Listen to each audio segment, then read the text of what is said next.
All right. Good afternoon, everyone.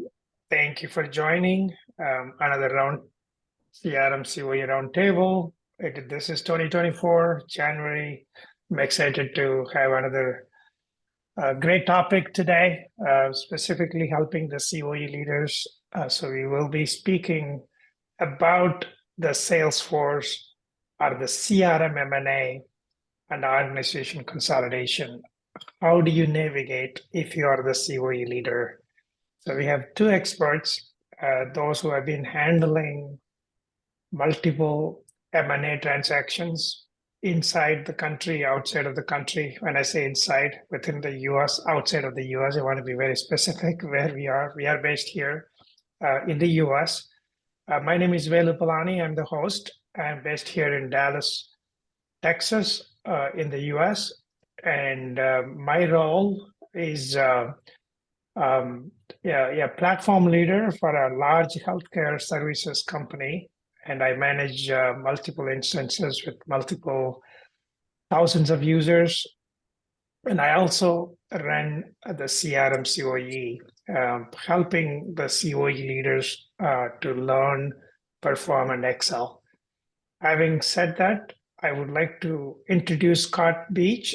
And Scott, would you like to introduce yourself? Sure. Good morning, good afternoon, good evening, everyone, depending on where in the world you are. I'm Scott Beach. I'm the Vice President of IT Strategy and Digital Transformation for SPX Technologies. We're a Charlotte-based global industrial manufacturing firm.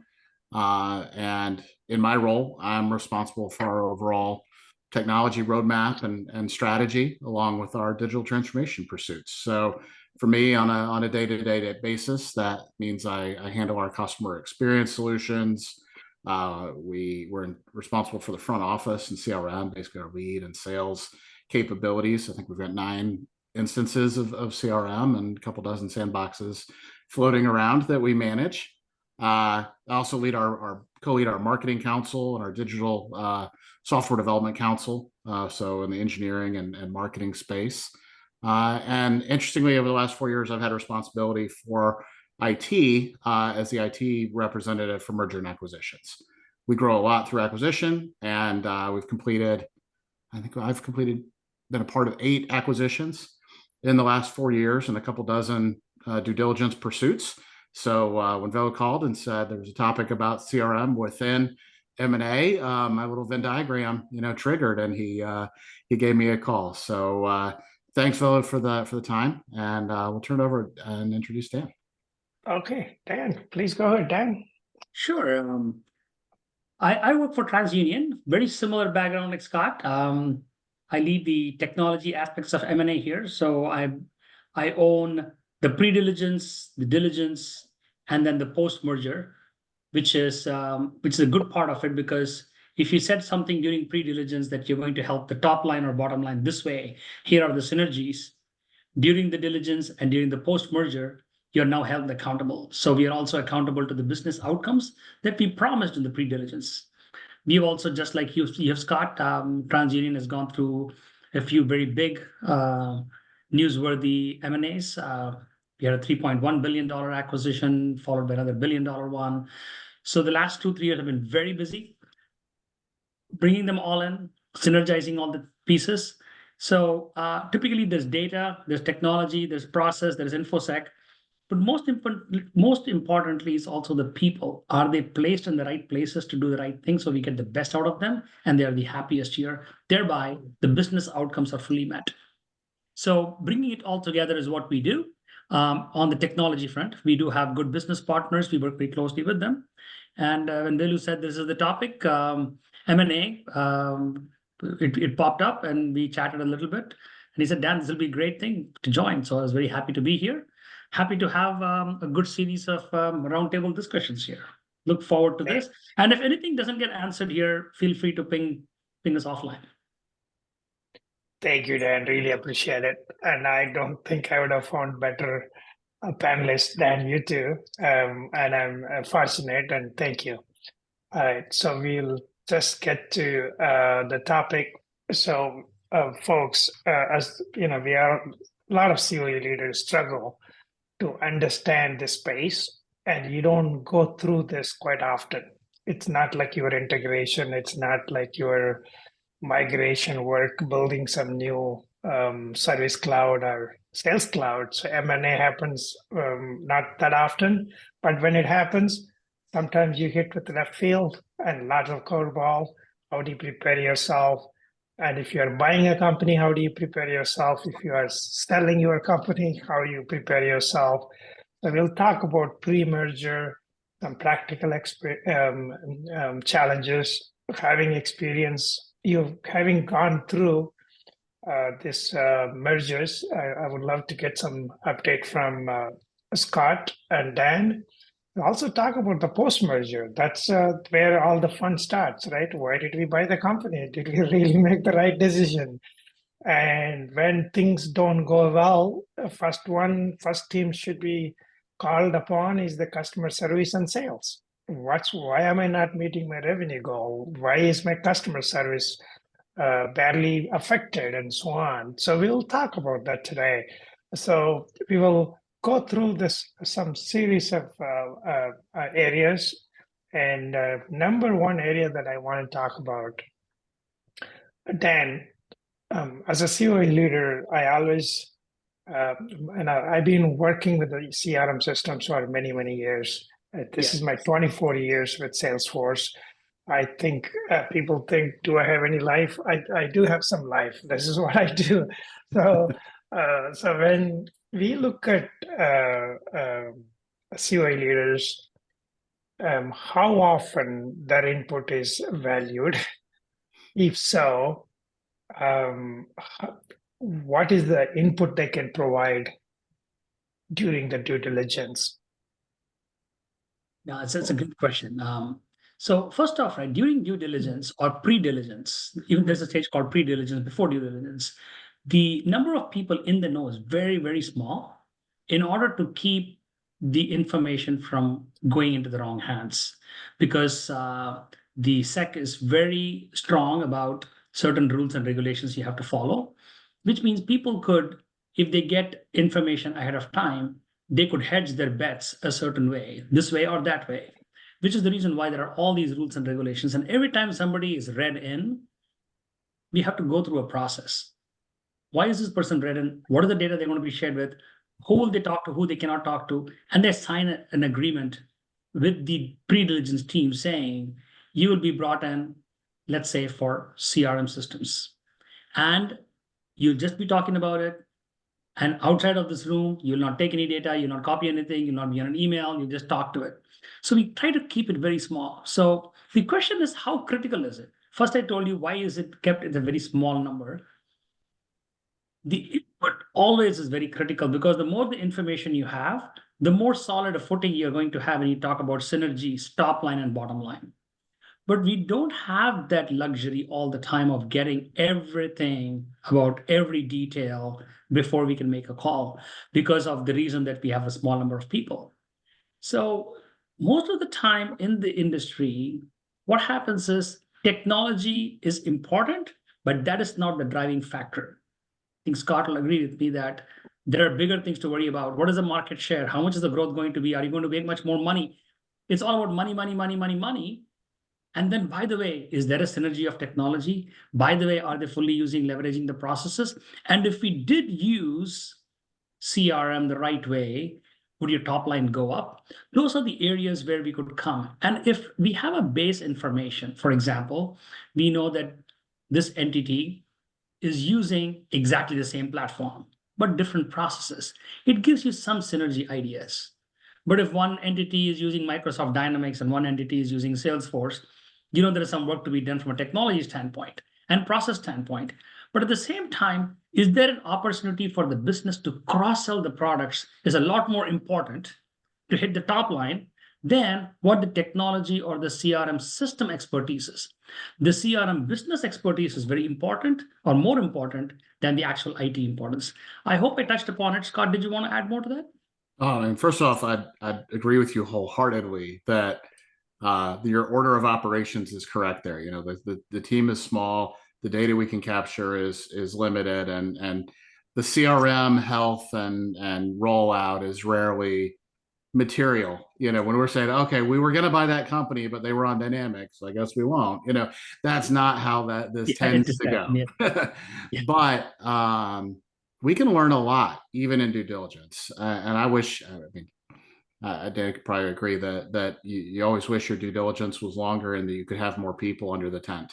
So you make a lot of assumptions, and what I can get from CRM in this phase, when we do very rudimentary due diligence, we do a lot in discovery after close from a technology standpoint, but we can still glean from CRM, how are people measured? Sales organizations are pretty coin operated, and they go where they're paid to go, and they're measured to do certain things. And so looking in a CRM platform, we can get an understanding about how a target thinks about sales, how they think about the competition, what their maturity level is in the selling process. Sometimes we get opportunities to look at companies that have sophisticated configurators and selling models and tools that would allow us to know that a product is highly differentiated in the marketplace. It's not a commodity. It's not something that we could go, if acquisition A doesn't work, we can go look at acquisition B, because they would have a completely different go-to-market. So the CRM can help us understand a lot about how real is the story that you're being told about the sales, about the market, about the revenue projections that are being laid out there. Just an example that I think about, we acquired a global safety lighting firm. We put lights on cell towers and bridges and harbors and buoys out at sea, and these are smart devices, and you're selling to lots of different companies and organizations and groups around the world. And the company we were acquiring had a very different philosophy about what should even go into CRM. Is CRM a large deal tracking tool for critical pursuits, or is CRM a place where all demand and potential demand and opportunity is seen? So we were able to see that we had a night and day difference in philosophy between an organization we already had and the organization we were planning to integrate into them, which highlighted a looming discussion that we needed to have, and potentially an organizational challenge to overcome as we were to bring these two businesses together. So what I'm hearing from both of you, Dan and Scott, so COE leader input, would you take it during the due diligence or after the sign off done, okay, I'm going to buy you, the MOU is signed off, then you reach out to the COE leader? When do you reach out to them? So we do reach out to the COE leaders ahead of time, but we don't bring the deal in front of them. They don't get to see the details of the deal. It's like you would not know that in this region, this country, or this place, this industry is what we're targeting. We'll generally talk about, what if this person has similar processes, but they're on a different platform? They're not using the conversion rates like we are. We are at like 40% conversion rate. We are seeing them that from the initial stages to conversion, they're at 8%. They're the similar market like us. Do you think we can put our processes there to improve it? We will be able to get that kind of a discussion going. But typically, if we start, to your example, if we start bringing in a COE leader in the pre-diligence phase ahead of time, the same thing would need to happen with every technology out there, right? Billing systems, tracking systems, quote to cash systems. And suddenly your tent becomes very huge. We have like 26 work streams for any work that we do in M&A. We don't bring in 26 SMEs into the tent. But in some cases, we do bring in CRM COEs, because that plays a key decision factor for us, because we see that these people are not using a CRM at all, or they're using CRM very inefficiently. And if they become efficient, can we improve the top line by this much more? That will play into how much we can negotiate. It's another lever you have to negotiate the pricing factor. Because at the end of the day, the business wants to know, if we acquire this company, are we going to make X more? And if we do nothing else, even if we don't do the cross-selling, just taking them as is and putting better CRMs, we know we can improve the top line. For those discussions, we do discuss with CRM COEs, but they will not tell them the exact details of what it is because of the confidentiality agreements. And in some cases, we will have them read in and pull them into the diligence process so they can also, fly out with us and sit in different countries and meet these people and get more information. But by and large, we need to know enough so we can actually make an educated estimate. It has to be data driven. It cannot be just a guess. But the data sometimes is not 100% there. Yeah, thank you, Dan. I appreciate it. Okay, so what I understand is that somewhat the COE leaders are critical, but not always. So that's my takeaway. Okay, good. All right, so let's move on to the next one.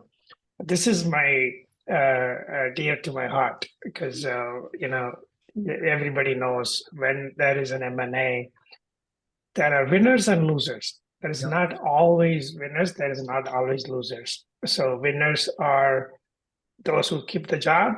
Losers are those, I wouldn't call it losers. They're impacted. The jobs are impacted. Not just the COE alone, the CRM folks. There are the higher impact. So considering the inevitable loss, how should the COE leader position the CRM portion of the ecosystem so that people can mitigate the risk and the not only mitigate the risk, mostly the morale of the people, because once the news goes out, there are 3 admins there, 2 admins here, 10 architects there. I'm talking about the COE space. I'm not looking at the entire company. As a COE leader, they have a lot of knowledge. They can actually walk away with the knowledge and the admins can sabotage.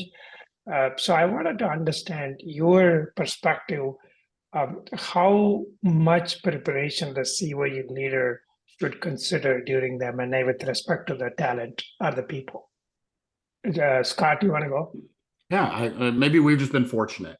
But in a growth-focused strategy where you're accreting to a portfolio of companies and then integrating them, where I think often our impact is greater than the sum of its parts, or whatever the phrase is. We generally have a pretty good opportunity for growth for personnel.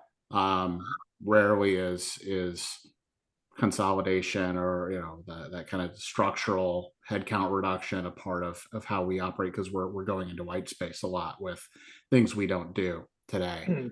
But I'd say, just putting my technologist hat on, how do you mitigate that loss in that initial post-close discovery? So right after we announce and close the deal, we put a lot of focus on access and documentation. Early in our M&A project plan is like, okay, get the keys. And that might be to lead gen systems, it might be to the CRM system, it might be, even if we're not taking over operational responsibility for that platform for 6 months or a year, we need to have, in case of emergency, break glass access, and that emergency might be the loss of a key administrator. We don't want to be locked out of the house as you were. So the second piece I like to say is documentation. We lean early into understanding, and we use that discovery phase to get on paper the stuff that we didn't get in due diligence. How does it work? How is it used? Who's involved? What integrations are there? Because about Dan's world and our world, CRM touches a lot of stuff. And so if you're going to start moving pieces elsewhere, tax systems, ERP systems, financial consolidation platforms, and so forth, CRM might be that canary in the coal mine where you can actually see some of those systems and think a bit about what might be impacted when you do come back and want to take on CRM consolidation. So that those two are, for us, are access and documentation to plan strategies to avoid that personnel loss. Great. Okay, I appreciate sharing. It looks like you are in a growth mode. Are you by the growth mode companies? So the human impact is kind of minimized. Well, I Dan, do you mean, have? the other Mhm. with that though is I'd say too though is also they may be going into a place where the role will change. Mm. As you look, if you were a marketer, a lot of the companies require private equity, privately held type companies. This person might be the CRM administrator and lead gen and sales coordinator and have 6 other hats and they run the website. So Mm. often our model coming in, like in the case of the last one with the lighting company that we acquired, it was a reshifting to say, okay, well, this person's going to handle lead gen for the whole platform of companies, and this Oh, person's going to handle CRM worldwide, and this person's going to handle configuration, and this person's going to handle sales execution, and this person's going to handle websites. But we're able to redivvy up the work instead of having to be a jack of all trades, master of none. gotcha. They may move out of the CRM role, but they may pick up a global responsibility for something else. Gotcha. Thank you, Scott. Dan, what's your experience in dealing with the human element during the M&A? So it's definitely there. There is always anxiety, typically on the company that's been acquired because they feel like, oh, they're going to take all my knowledge and I'm going to be let go. So there's always a knowledge vacuum for a little bit of time. But what we typically do, which has worked very well in our strategy, is we usually, as we are acquiring a company, we make a list of the key players. Mm. What is it that makes them tick? Is it the leadership role? Is it technology? Is it the breadth? Is it salary? Is it stability? Is it work from home? Whatever is it that makes them tick, you identify the key individuals, integrate them into your company's culture, and take the extra step to make them feel like they are with us. Mm. Do whatever retention plans you can do. In some cases, we do a small retention bonus, or if there's a verbal communication. If you stick with us for the next 1 year, year and a half, this is the potential what you can have. We always have to say it's a potential because the person has to fit into the role and grow into the role, right? Sure. Being said, we have to be sure that whatever we do is consistent across the company culture because culture will eat everything else for breakfast. We cannot have the CRM team doing it one way and the other 20 different teams doing it a different way because then that will cause more confusion within the company. So we have to tightly have our HR partners work with us saying, is this how we are consistently doing across the company? And in some cases, we may even need to pull the HR's help to come and pull them in and do the things that Scott said. Find out the areas where they are really wanting to reach or grow into and allow them the path. And if there are some individuals who do not fit the future vision, you always have a lead time. 6 months, 9 months, give the vision out there so people are aware of it. And the individuals who you want to retain, you are somehow communicating to them without putting it in writing that you're safe. You got to take care of this, but you got to do X, Y, and Z to get it done. And I'll take care of your needs, be it, being on conferences or becoming a Salesforce architect or whatever it is that you want to get done in life. We will work towards that plan. You work towards us to keep them locked in.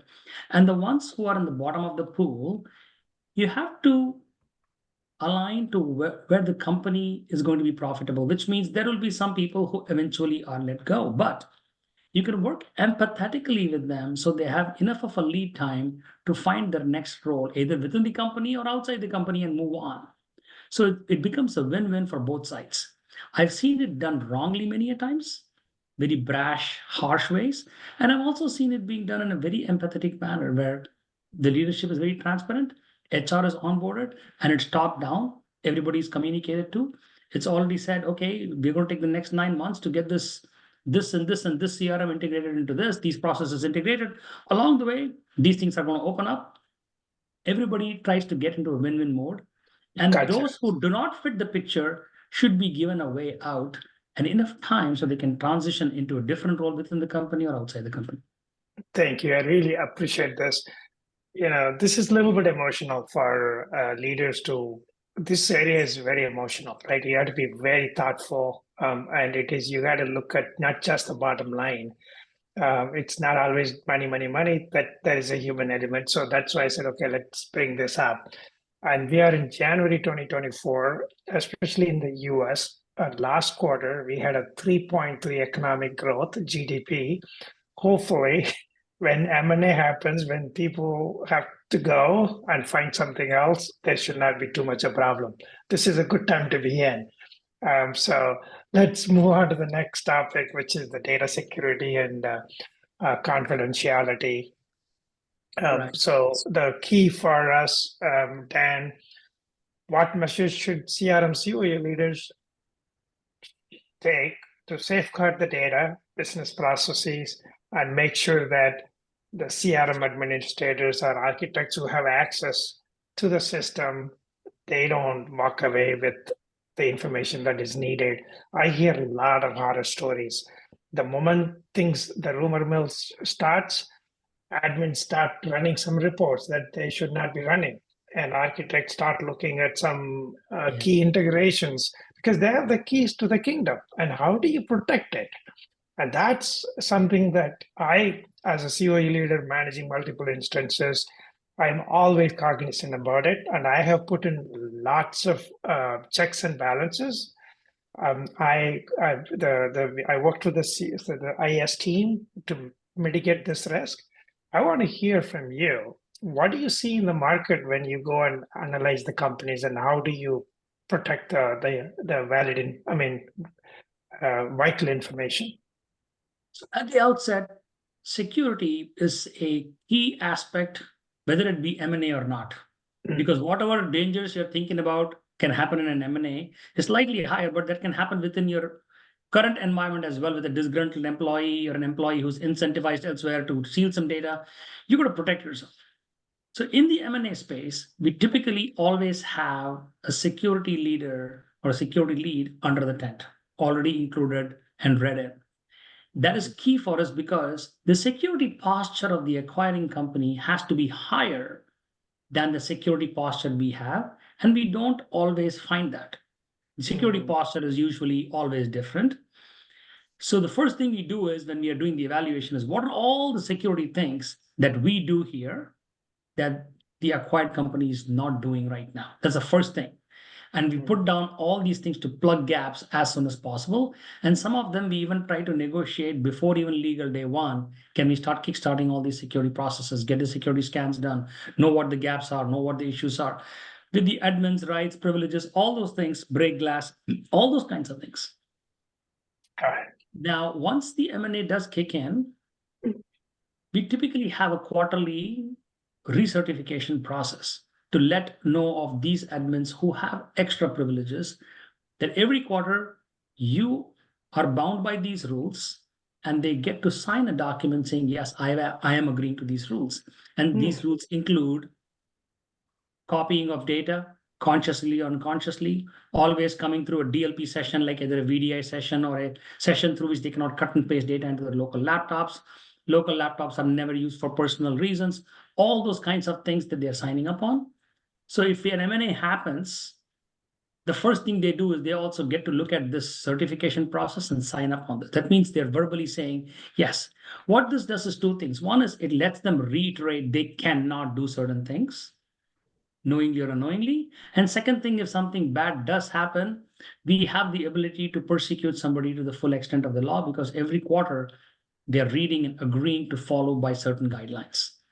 Oh, thank you, Diana. I think now it makes me a little bit more confident, comfortable about my own environment, which is great. And number two, you and I are in a regulated industry.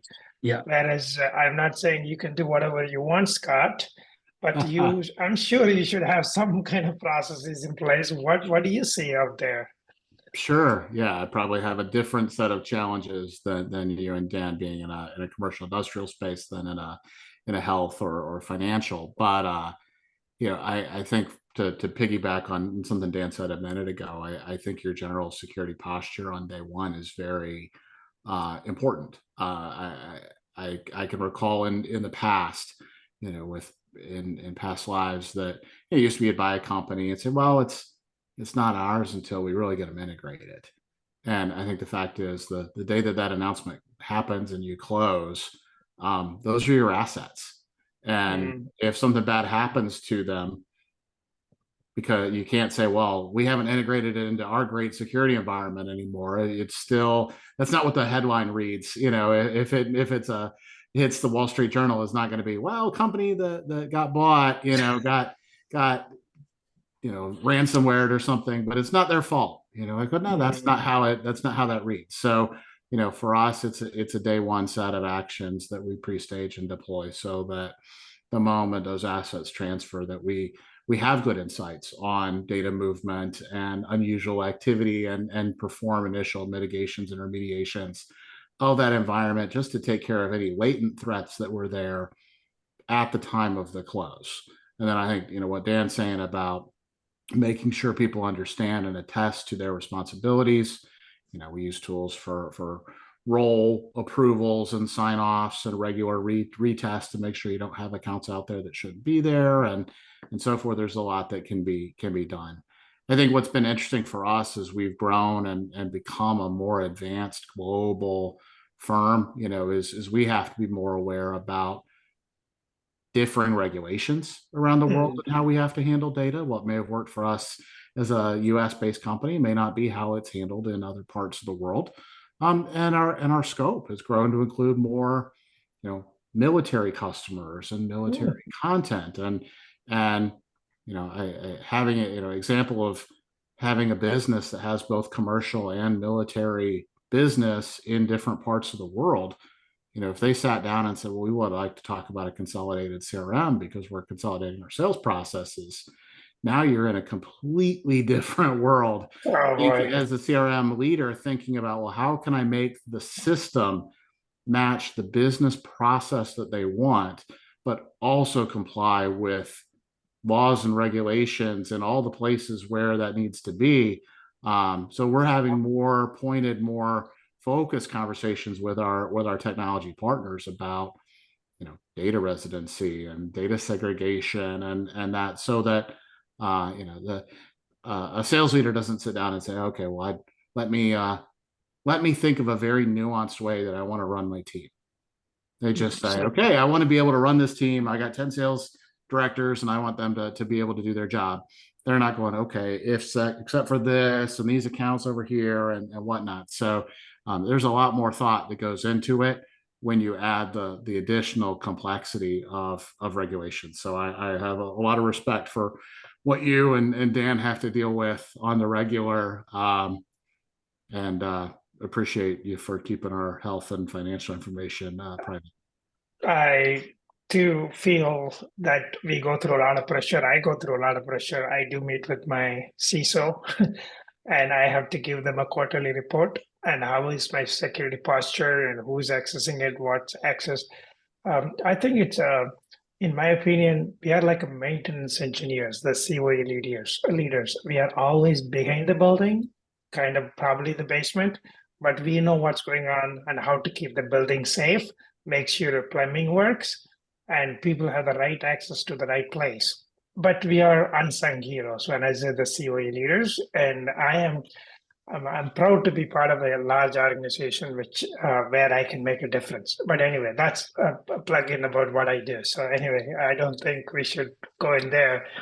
But this is something local versus international mergers, especially with all the continuous threat, continuous uncertainty in the world, the local local versus international mergers, things are so different, right? It's continuously evolving. What are the challenges you face, especially when you merge companies from two different countries, sometimes two different continents, like European Union, even though France is a country and within that there is an European Union, or vice versa with the US. So I would love to hear from each one of you, whether you had some experience in that space and how do you educate the COE leaders to be prepared for potential M&A. Maybe Scott, I'll go with you first. Okay, yeah. Well, there's the obvious ones that I think all of us would think of, which is you've got differences in languages you have to support and currencies you have to be able to do business in and date formatting and whatnot. And you can't overthink or underthink whichever thing. You need to pay attention. That currency thing that can come up and bite you. Or you're planning out. If you got a dashboard and it's planning, here's the sales forecast for the year, and now your mix is across multi-currency. How do I keep that up to date and make sure that each each group is reflecting what is relevant for them and not adding to their workload where they're having to bust out the calculator and key it into Salesforce in dollars when they work in euros and so forth. But those are obvious. I think the ones that I learned the hard way, the less obvious stuff is just, gosh, you're going to come across sales customs and norms that are just different. We're going to document a sales flow that or probability of awards and so forth based upon a different set of criteria. We might have different rules on. I mean, you get into things like commission planning and that sort of thing. And what data do you share and not share? What's transparent? And I think in the U.S. we tend to be pretty open. And especially in sales-focused organizations, everybody knows how everybody's performing and if they're above plan and below plan, and potentially what that means in terms of their commissions and pay. Not everybody works that way. So there's the human side. I think lastly, I'd say integration complexities get a whole lot different as you grow internationally. The ERP for us, we find that our ERP diversity gets really, really interesting. I never thought in my career 20 years ago when I started in manufacturing, or 25 years ago, that I'd have to work with a Finnish or Estonian ERP system, that's local to the country, and that changes things. Needless to say, Salesforce doesn't have an integration to our ERP system natively for our Estonian ERP until we can get it migrated to something like Salesforce, or does it have the tax calculations for figuring out VAT taxes in that part of the world or whatnot. So I mean, there's things that you stumble and bumble through, and hopefully over time you turn those into patterns of things that you learn to pick up in due diligence and build into your integration model. Dan, what have you seen? Very well said, Scott. But let me add back a few more things on that, right? So every region has its own differences in legal, compliance, procurement, vendor management, things like that. And the reason why these things are key is typically technologists are so thinking of technology that how you use a vendor or how you use the data or how you're allowed to use the data varies in certain regions. Even for selling, sometimes for selling, we get data sources from 18 different places, let's say in the US. We package everything, come back with what is the prospect, whom do we chase? It may or may not be allowed in certain regions. So the local legal and compliance teams have to be engaged. That's a simple part one that everybody can easily stack hands on. The place where it gets complicated is when people already start thinking of cross-selling, saying, oh, you acquired something in this part of the world, that part of the world, I'm going to cross-sell. The way we think cross-selling may not always go across these international boundaries because they may have a different law or regulation allowing or preventing you from doing certain things, or who can do it. In certain regions, I'm sure you know from just the way you handle your CRMs, in certain regions in the world, you've got to have a local admin because that admin will manage their identities who are in that part of the world. Starting it's as simple as that to be able to sell something. Somebody from the UK finds an opportunity and he needs to now sell something in the US. Can the person directly click and sell, or he needs to work with a partner in the US who can then piggyback and sell it for him, and vice versa? All these kinds of things, right? We got to think through before you can really jump in and do it. Technology is the easy part here. It's the business process, the legal process, the tie-ins between all these various systems. Are you handling the vendor contracts this right way? Because even the way you use your vendors differs in certain regions. Sorry, Scott. Go ahead. You absolutely made me think of something, Dan, and I want to build on that because I learned this one the hard way, even recently as we've been trying to consolidate because we don't want to have 9 instances, of CRM. You would think just because you can buy a given CRM platform everywhere in the world that you could do it under a single contract. And as we've ingested companies who had legacy contracts in other parts of the world, guess what we hear back?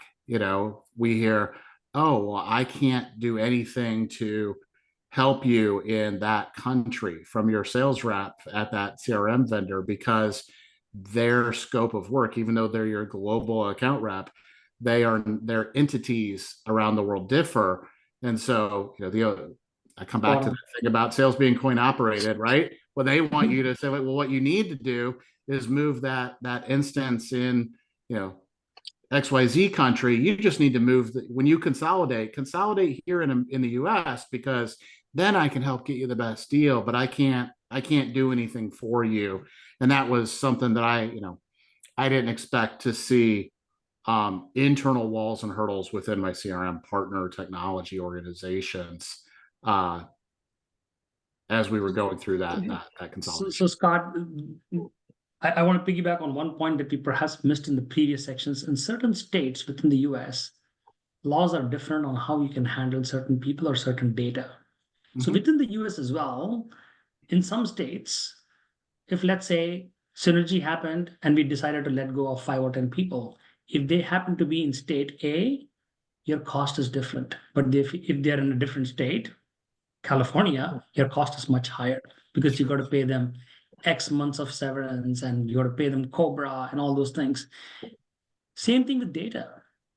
The data residency for people in California is slightly different than in certain other parts of within the US itself.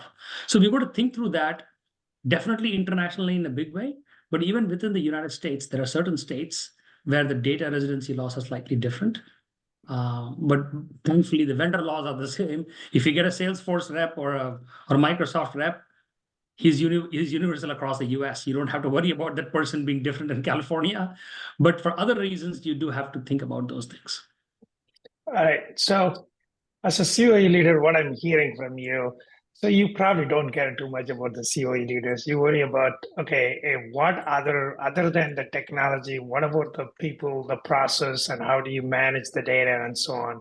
So I think I feel a little bit at ease that it is not a big, it is a big deal, but not the technology perspective, but anything outside of technology is more important than the technology itself. So that's what I'm hearing. But it impacts the technology, Velu. It impacts the technology. The COE leader needs to be aware of certain things in certain regions because you have to come up with a technical solution to solve for the problem. I completely agree with you on that. Okay, so let's move on. I know this is actually getting really interesting. So we still have a few areas that we should catch up on. So cost analysis, if you could keep it a little bit shorter, so people, we can get through a few other things. So the cost analysis is, as a COE leader, if somebody comes to me as a COE leader and say, hey, we are buying your company, we need you to tell me how to cut some costs. What advice would you give it to the COE leader? And what are the areas that they should be looking at so that they can come back and say, you as a leader, we can come back and say, this is what we can do. Maybe, Dan, do you want to catch on to it? You want to split this cost into 3 categories. One is the cost that you know very well, your license cost. It's so easy to know, right? Yeah. It's X dollars per month per user. Bam, I know the cost. Especially if it's a cloud-based solution, if it's a Salesforce cloud, marketing cloud, billing cloud, whatever, it's a fixed cost. You know what the license cost is. The second cost is the people cost, because you've got 2 categories of people who are your employees and people who are contractors. What is that people cost and how do you synergize on that cost? The third category is the cost that usually gets forgotten, which is the integration cost. You're going to have to integrate this system to a multitude of systems, including ERP, billing, data, whatnot, and multiples of things that you're going to integrate with. Everybody thinks, oh, I drop in a MuleSoft and the problem goes away. MuleSoft is an enabler for all these integrations, but somebody still needs to do all these integrations. So there are 3 buckets of costs. So in the context of your license cost, it's pretty straightforward, right? How is the acquired company's licenses? How is my licenses? Can I synergize the cost? Put it in one contract if it's possible. If not, keep it in 2 contracts, but still negotiate a better deal. License is easy. Easy in the sense, at least we know what to do there. Easier. Easier. People cost is the next one, where you touched upon it in the previous slides, where how do you synergize the people?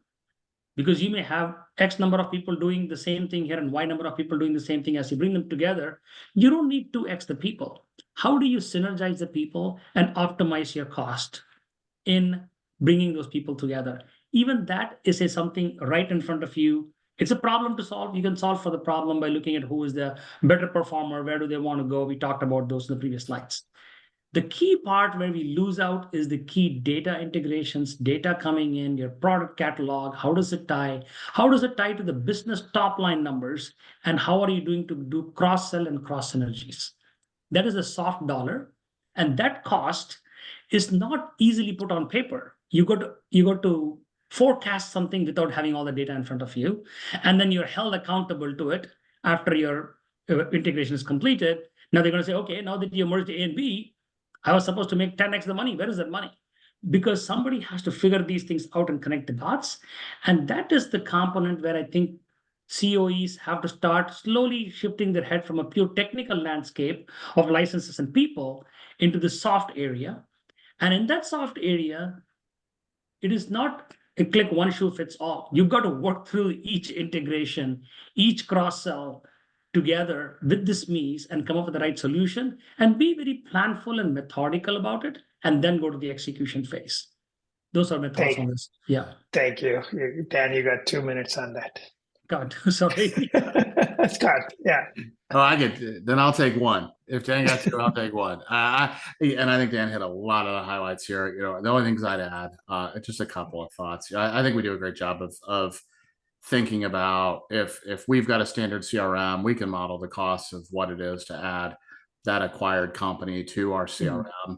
I think it's a lot harder to go the other way and say, okay, well, I'm bringing in a company that has a best practice. Maybe they have an integrated portal solution and Trailhead, or and knowledge and service, and we go, ooh, I really like that.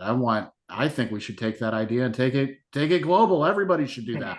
Rarely have I seen that in an integration budget where you plan, where you take a best practice and bring it to the organization overall, so that you've got potential cost increase in that area. But obviously, if it's that compelling, there's a business case to be made to do it. Just make sure you've got the headroom to do that. The other thing I think we've found, and sometimes it's timing, sometimes it's strategy, is if you're going to live in a multi-instance or multi-tenant model, in acquisition, you often have resources that need access to multiple CRMs. And it's not trivial to plan for it and think about the cost you're going to pay in duplicate or redundant licensing, where, for your COE administration team, for your sales leaders and so forth, until you get those instances consolidated, that license is per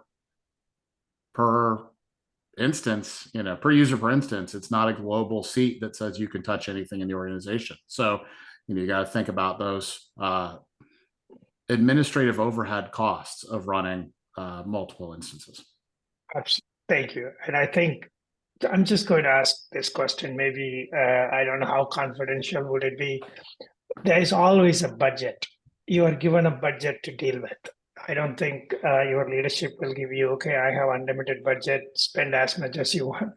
What percentage of M&As go over the budget versus you say, what, we always do it within the budget or under the budget?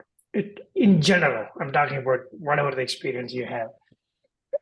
You tie the bonuses. being within 6%, being within 6% of what your original budget was, because the same people who worked on the diligence, putting out the budgets for each one of these things, are the same people doing the implementations.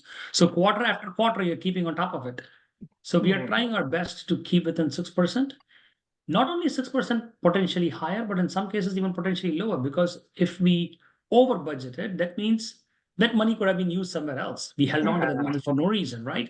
So both ways, we try to be within that 6% mark. The best practice I think I've seen that has worked well for us is, because we tend to have some expedited due diligences, Velu. We've bought companies that we've not even been on site at. Buying companies during COVID was super fun. When you can't travel to other countries and even get into those plants and places. So, you build models, you have drivers off of those models, the things you learn in managerial accounting, right? How to apply cost and predict cost. But we always do hold a pretty decent reserve at the enterprise level. because today it might be the IT group that needs that extra money to cover a gap.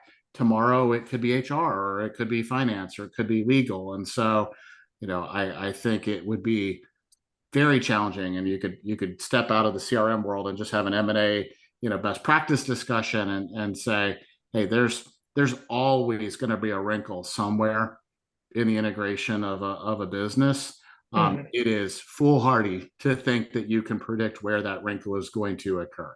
So keep some money in your petty cash. Have that contingency, and just don't overdo that to the point where your functions are under budgeting because they know that they've got access to other funding. But that has we've been very diligent with that, with our integration monies, and I think it is a winnable and achievable goal to do an acquisition and hit your marks.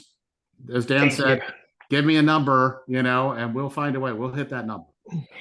All right. Okay.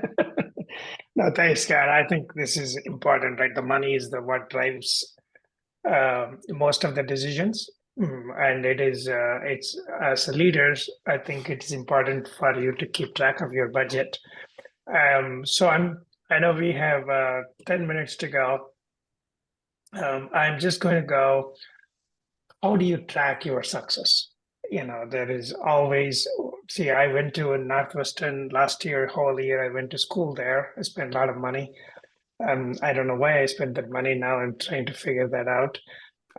One of my professors said many in M&As don't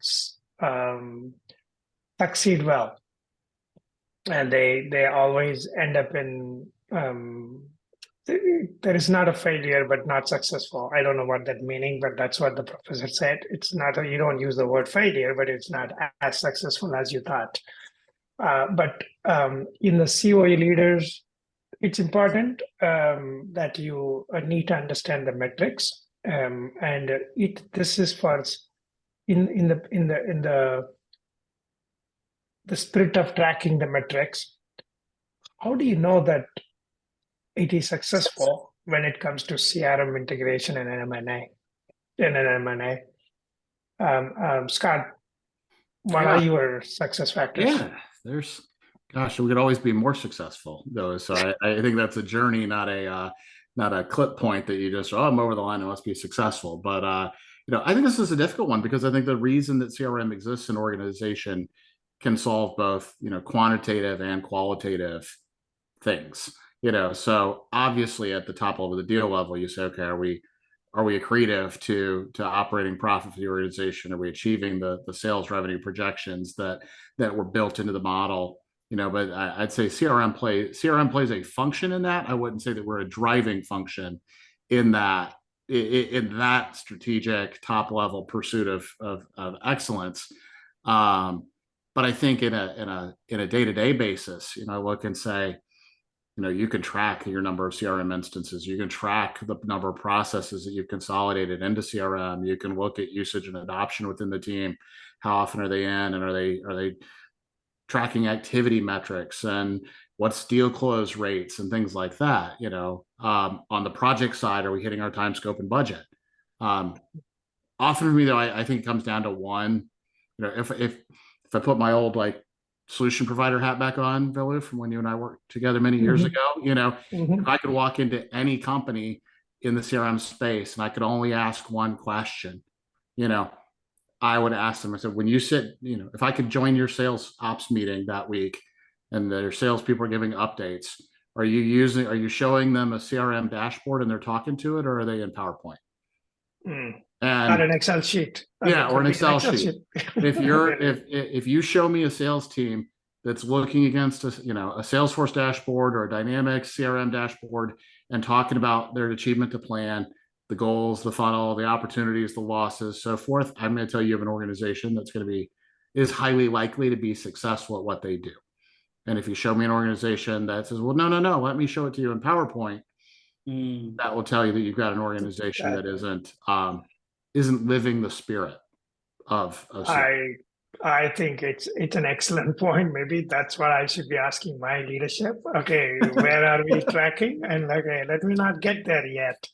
And then it's an excellent point what Scott brought in. You built all this sophisticated systems, and if you're tracking on a PowerPoint and Excel sheet, why would you need even a CRM? So, what's your thought on the success metrics? So on top of what Scott said, right, he said some very good points there. So I just want to add to it, right? So in the early stage, we have a KPI measurement metric to make sure are we doing good, which is tied to the business outcome. When you did acquire a company, there are business outcomes you said you will get, which is why you invested the money in it. You didn't invest the money as charity, you invested it to get something out of it. And each one of them has a number. Did you meet your evaluation metrics for sales, debt to equity, EBITDA, market share, your lead conversion rate, cash flow, valuations, profitability, all those things that you said you will hit when you bought the company, quarter after quarter, you have to look at it to see, did you really accomplish it? Did you meet and beat those expectations? Because that is the business outcome for which reason you bought the company, right? You bought it to have higher sales, higher profit, higher market share, and all the good stuff.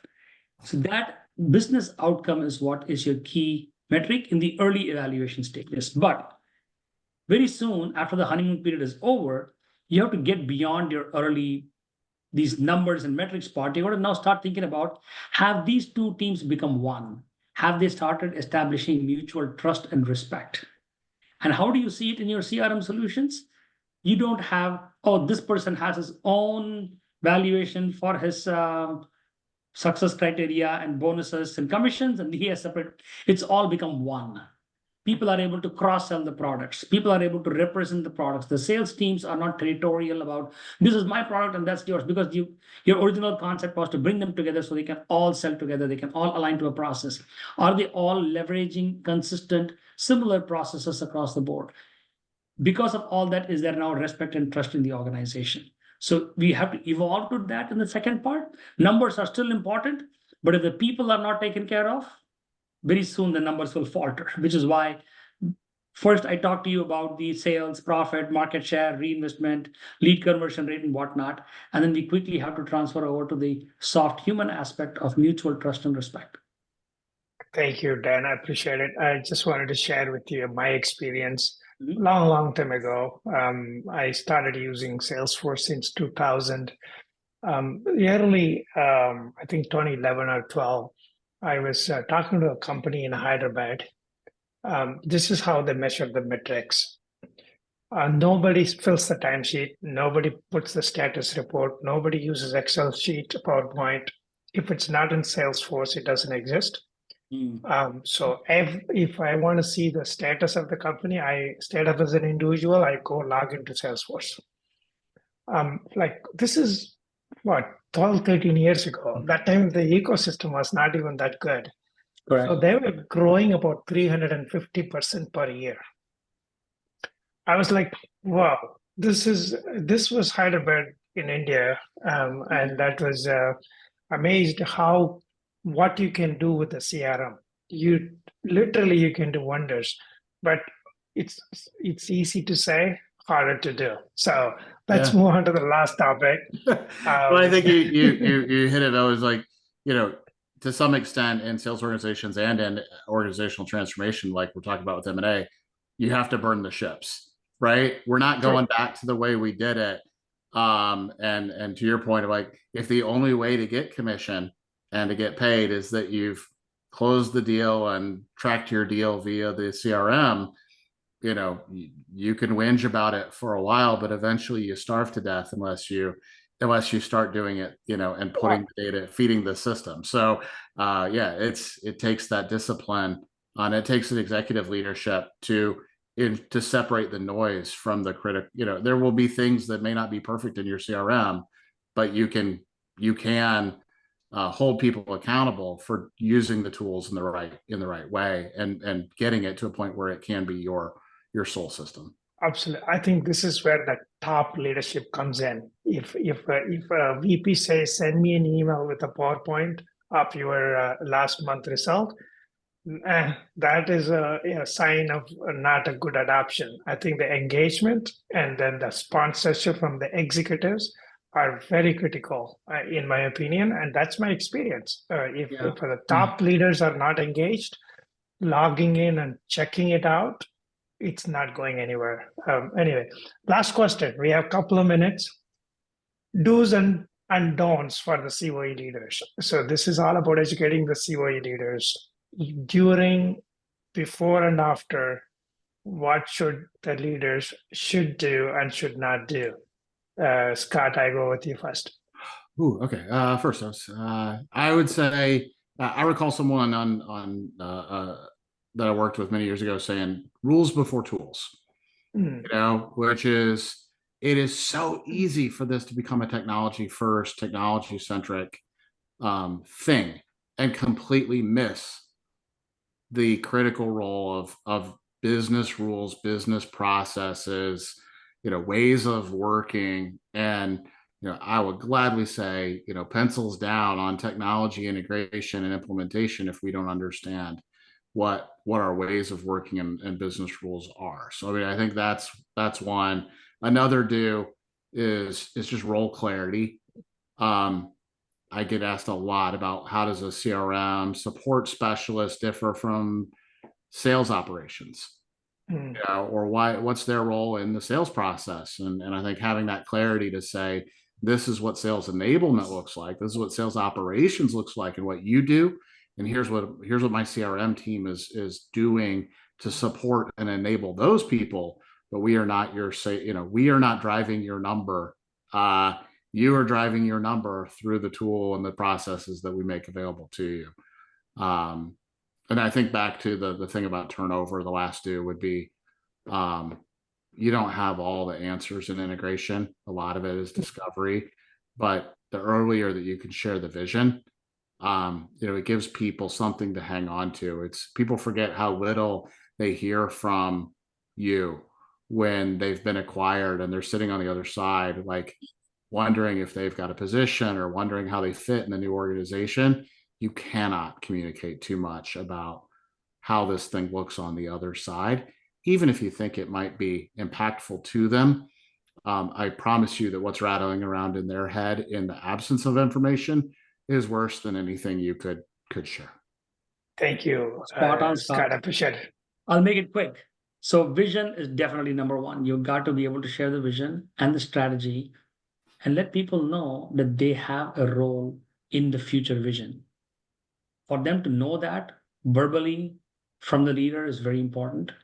In the absence of that, people start looking for opportunities elsewhere. And when they start doing it, the good ones will leave along with the bad ones. Amen. I completely agree. And I can also share my experience as a COE leader. The do's and don'ts. The do's, always do the right thing. No matter what happens. When I say the right thing, doing the right thing right is what I will say. I'll give a couple of examples. Having the right people to have the right access, and security and stability of the platform is the number one priority for the COE leaders. All bottom line, top line, unless the foundation is strong, you're not going to build anything on top of it. So that's number one, I would say. The don'ts, don't do it, don't undercut the processes. If you don't have a process, don't build it. And so that is something that I always emphasize with my team. Do you have a process? What's your vision? So every meeting that I do every other week, we start with our mission statement. Why do we exist? We have lots of technologists in my team. We are about 360 years of experience within my team. Can you imagine this? If you are not directing this energy, they can build some bad stuff. So the COE leaders should know what to do, what not to do. First of all, I truly appreciate your time. And it is so delightful to have you on this panel. And I truly appreciate it. Dan, thank you for joining from Dallas. Scott, appreciate staying after 5 o'clock your time. And thanks again. And let me stop this video for a second. Hold on. Thank you for having us. It was a good conversation.